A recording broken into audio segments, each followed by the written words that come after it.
الحمد لله رب العالمين والعاقبة للمتقين والصلاة والسلام على سيد الأنبياء والمرسلين أما بعد فأعوذ بالله السميع العليم من الشيطان الرجيم بسم الله الرحمن الرحيم ما كان محمد أبا أحد من رجالكم ولكن رسول الله وخاتم النبيين صدق الله خالقنا العظيم وبلغنا رسوله النبي الكريم الأمين ببركته إن الله تعالى جواد كريم ملك رؤوف رحيم إن الله وملائكته يصلون على النبي يا أيها الذين آمنوا صلوا عليه وسلموا تسليما. اس عقیدے اور اس محبت کے ساتھ حضور صلی اللہ علیہ وسلم کے اوپر روشنی پڑھیے کہ خشک شاخوں کو وہ تازہ گلاب دیتے ہیں، خشک شاخوں کو وہ تازہ گلاب دیتے ہیں، مردہ دلوں کو پھر سے جلا دیتے ہیں.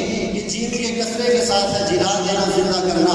کہ خشک شاخوں کو وہ تازہ گلاب دیتے ہیں، مردہ دلوں کو پھر سے جلا دیتے ہیں. پڑھ لے درود غفلت نہ کر خدا کی قسم، اب بھی وہ تیرے سلام کا جواب دیتے ہیں، اب بھی وہ تیرے سلام کا جواب دیتے ہیں. بابا سے بلند پڑھیے صلی اللہ علیہ یا رسول اللہ وسلم علیہ یا حبیب اللہ. پیچھے تک سب مل پڑھ رہے، کوئی زبان خاموش نہ رہے. صلی اللہ علیہ یا رسول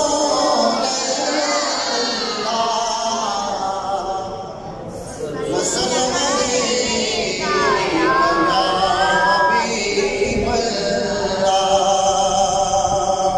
فضل رب الاولا اور کیا چاہیے، فضل رب الاولا اور کیا چاہیے.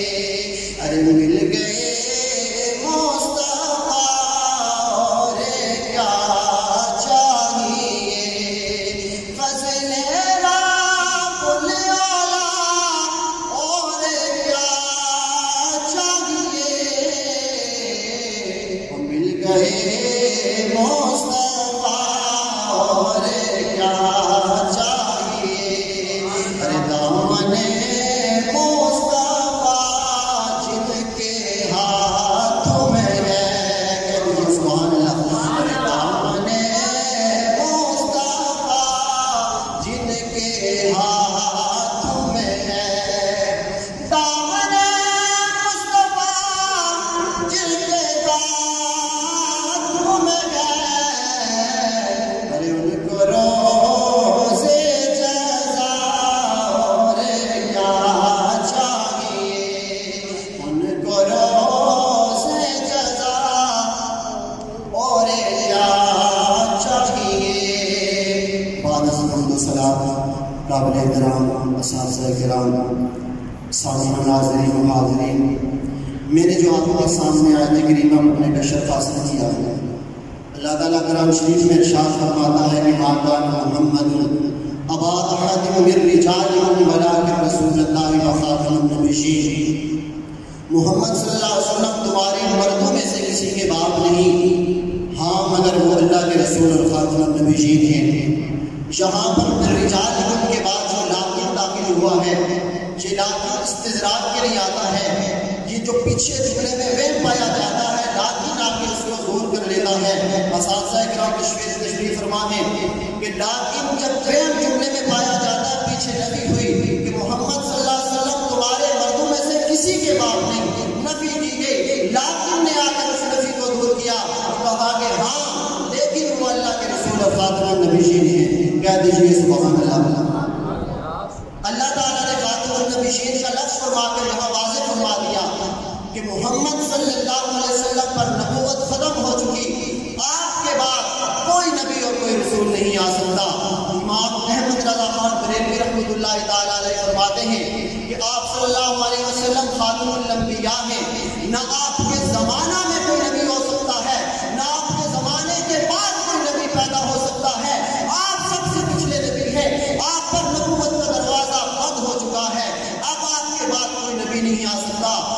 مسلمان عزیز محترم، عقیدہ ختم نبوت ہمارے بنیادی عقائد میں سے ہے، اور عقیدہ ختم نبوت پر ایمان لانا ہر مسلمان پر فرض ہے۔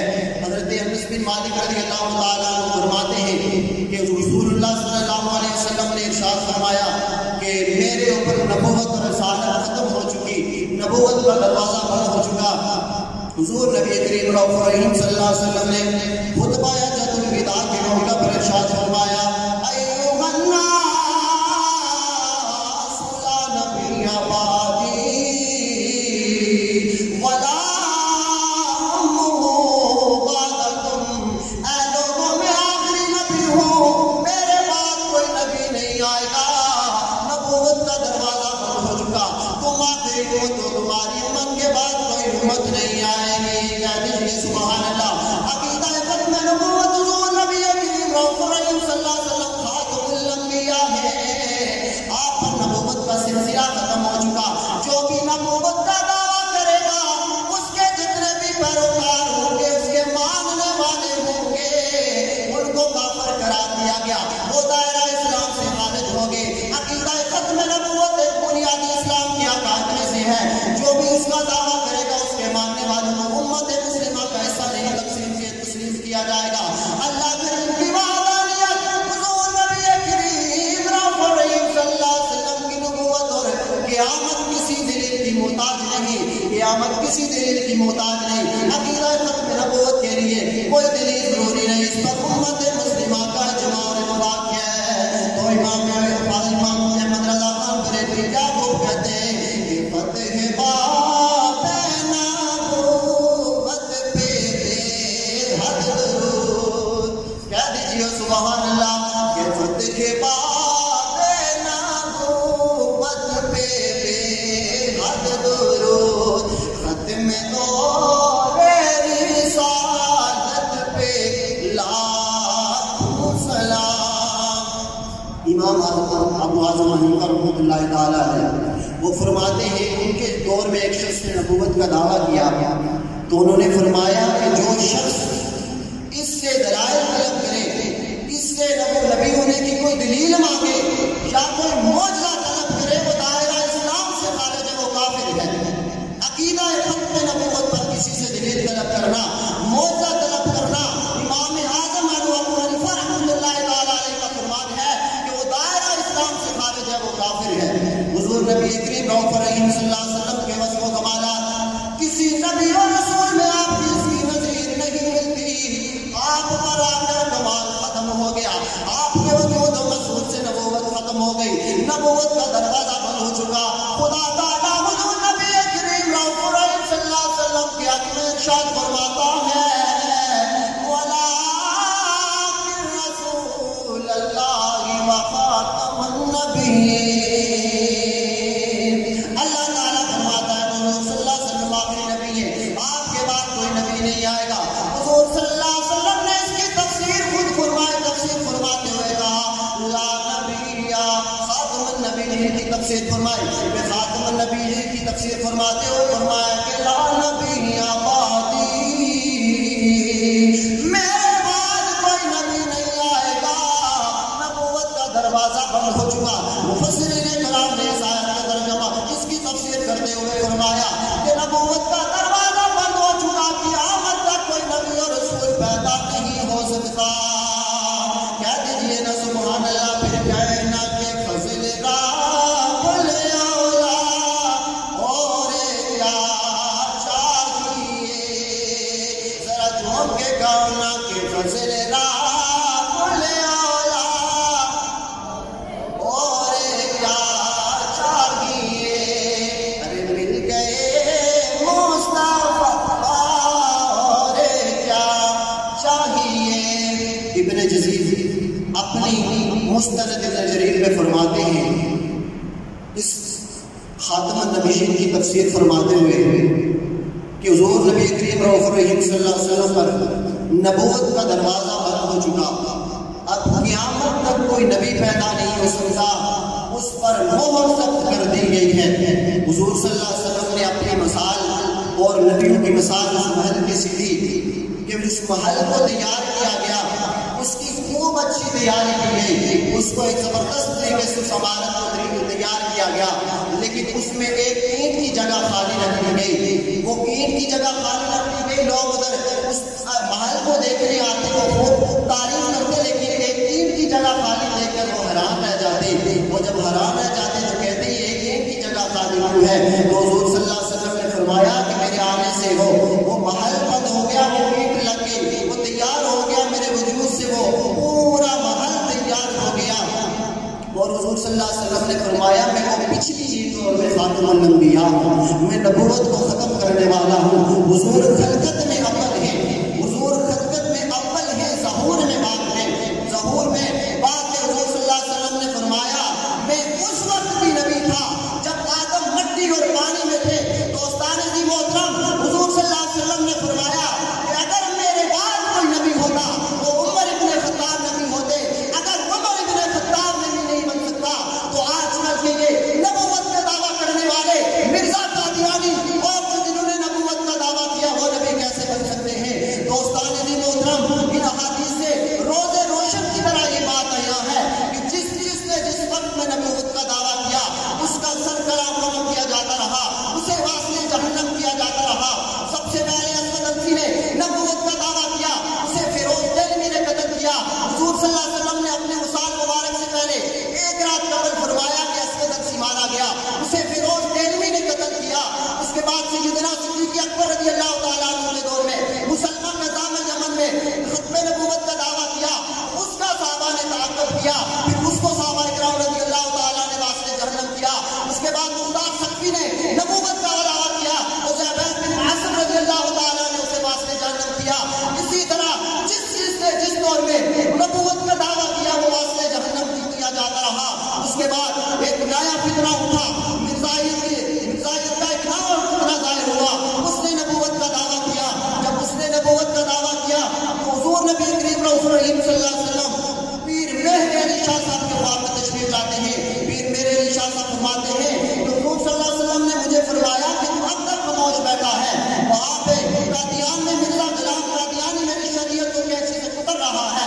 مرزا پیر مہر علی شاہ صاحب وہاں تشریف لائے، انہوں نے کتابیں لکھی، کیونکہ ٹائم بہت مختصر ٹائم کے اندر میں اس کو تقریر کو اختتام کروں گا کیونکہ استاد صاحبہ نے بھی خطاب کرنا ہے۔ پیر مہر علی شاہ صاحب نے وہاں کتاب لکھی شمس الہدایت، اور اس کے بعد سید چشتیائی لکھی۔ یہ دونوں کا جواب آج تک کوئی مرزائی نہیں دے سکا، آج تک کسی نے ان کتابوں کا جواب نہیں دیا۔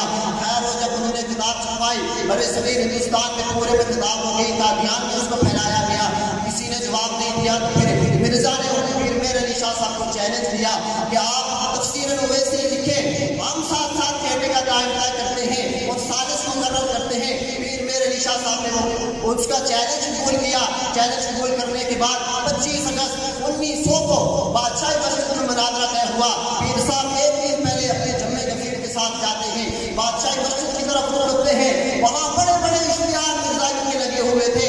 پیر مہر علی شاہ صاحب جب گئے تو وہاں جب مناظرے کا دن ہوا، مختصر کرتا چلتا ہوں، مناظرے کا ٹائم ہوا کہ وہ مرزا قادیانی، وہ قادیانی لعنت اللہ علیہ، وہ یہاں مناظرے میں شرکت میں اس نے نہیں کی، وہ آ گیا، اس نے کہا کہ پیر مہر علی شاہ صاحب کے ساتھ سرحد کے پٹھان آئے ہوئے ہیں، مجھے ان سے خطرہ ہے، مجھے قتل کر دیں گے، میں اس لیے نہیں آتا۔ تو پیر مہر علی شاہ صاحب اس خط میں اس نے پہلے جو شرائط طے کی تھی اس نے طے کیا تھا کہ اگر میں نہ ہوں تو مجھے کاذب سمجھا جائے گا، میں کاذب ہوں۔ تو وہاں پر پیر مہر علی شاہ صاحب جلال میں آئے اور فرمایا کہ اگر مرزا قادیانی آ جاتا تو حضور کے غلام قلم کو کرتے تھے، قلم خود لکھنا شروع ہو جاتی۔ پھر پیر مہر علی شاہ صاحب وہاں سے اس خدا کا جھنڈا گاڑ کر پھر آئے۔ اس کے بعد یہ مرزا قادیانی واسطے جہنم ہوا، حتیٰ کہ مرزا قادیانی کے ماننے والے پھر بھی باقی رہے، یہ اس کا فتنہ ختم نہیں ہوا۔ اور پاکستان بننے میں دوستوں سب سے مخالفت جو زیادہ کی وہ مرزائیوں نے کی، اور اس کے بعد 1953 میں مرزائیوں کا وزیر خارجہ بنا۔ پھر یہ تحریک نئی موڑ اٹھی، پھر 10,000 لوگ لاہور کی مال روڈوں میں قتل ہوئے، 10,000 لوگ قتل ہوئے۔ ایک عورت اپنی بارات، بیٹے کی بارات لے کر جا رہی تھی، اس کا اکیلا بیٹا تھا، لاہور کی مال روڈ پر پہنچی، وہاں پر دیکھا کہ لوگوں چل جو گولیوں کی آواز آ رہی ہے، گھر کی آواز آ رہی ہے۔ اس نے طلب کیا کہ یہ کیا ماجرا ہے، اس نے بتایا کہ یہ ختم نبوت